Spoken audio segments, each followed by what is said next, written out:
This week on the Delicious TV podcast. I'm doing a tribute to the turkey today for Thanksgiving. I'm going to start out with some fall vegetables that I'm going to roast in the oven. I have the savory Brussels sprouts here, sweet butternut squash, earthy mushrooms, and then the aromatic quality of fennel. All four vegetables represent fall. They play out beautifully together. I've got one more squash I'm going to throw in here just for fun. This is the delicata squash. I love these. Now what's wonderful about this squash is you don't even need to bother to peel it. You just take the seeds out and then you can slice it up. I love roasting vegetables. It brings out all that sweetness, caramelizes them, and now all we're going to do is season them with a little bit of salt and pepper and olive oil. Now it's very important that you don't mix up the vegetables because they have different cooking times. It's also very important to have them in one layer so you don't have a puddle of liquid at the bottom and they caramelize evenly. Okay, now I'm going to sprinkle them with a little bit of salt and pepper.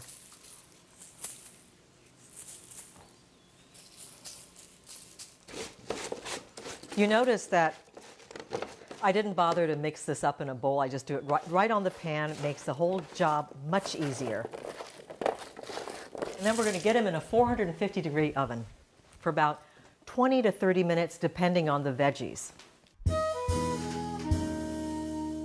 Shallots are milder than onions, which is why I'm using them, because I want them to complement the sweetness of the roasted vegetables, not overpower them. Oh, they're cooking up beautifully. We're going to add a good dose of white wine, about 1.5 cups. And now we're going to turn the heat up high, and we're going to let it bubble away until it's reduced by almost 2/3. So that's going to take about, 5 or 10 minutes. In the meantime, I'm going to start on my cashew cream. You can have all that rich, intense flavor of heavy cream without the cholesterol or saturated fat by using raw cashews. I've got raw cashews here, and I'm going to take about 1/2 cup or so,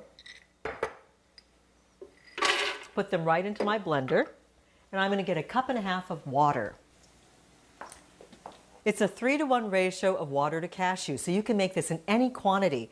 Just be sure that you use raw cashews. Now what happens here is that when I blend this, the cashews are going to whip up into this creamy, white, smooth consistency that can substitute for heavy cream in any of the dishes that you like. Turn this on.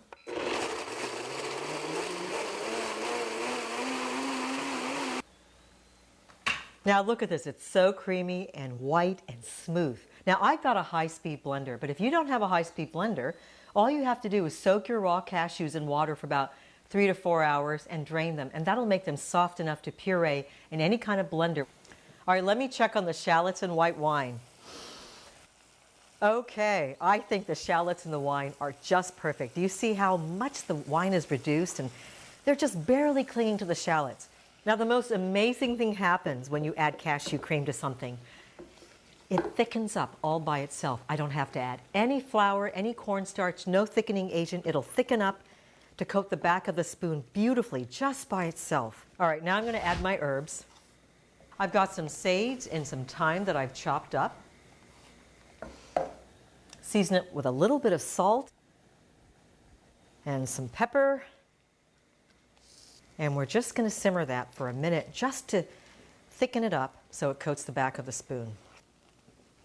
All right, I'm going to turn the heat off now, and I'm going to check on my vegetables and see if they're ready. Beautifully roasted, look at that. Now that I got my vegetables in here, I'm ready to add the white wine sauce. Oh, this is going to be so delicious. Those earthy fall flavors enhanced by the sophisticated white wine sauce. Okay, now this is where the fun really begins. I'm going to take these wonderful vegetables and shape them into one of my favorite Thanksgiving friends, the Unbird. I'm going to do that with phyllo dough. This takes the fussiness out of phyllo. Just some canola oil spray. You just go like that, and that layer is done. Now it's important to spray between every leaf. This is for the body of the bird, and I'm going to need about 6 or 7 layers. Okay. We're going to put them right in the center of the phyllo. Oh, I can already smell the shallots and the herbs, the white wine, the sweet caramelization of the veggies. It's going to be delicious. All right, now what What I want to do is pile them up as high as I can. I'm going to wrap the fillo around here like this. Oh, look at that. And what I'm going to do is tuck the fillo in on one end, just like that. Close that end up. That's going to be for my tail.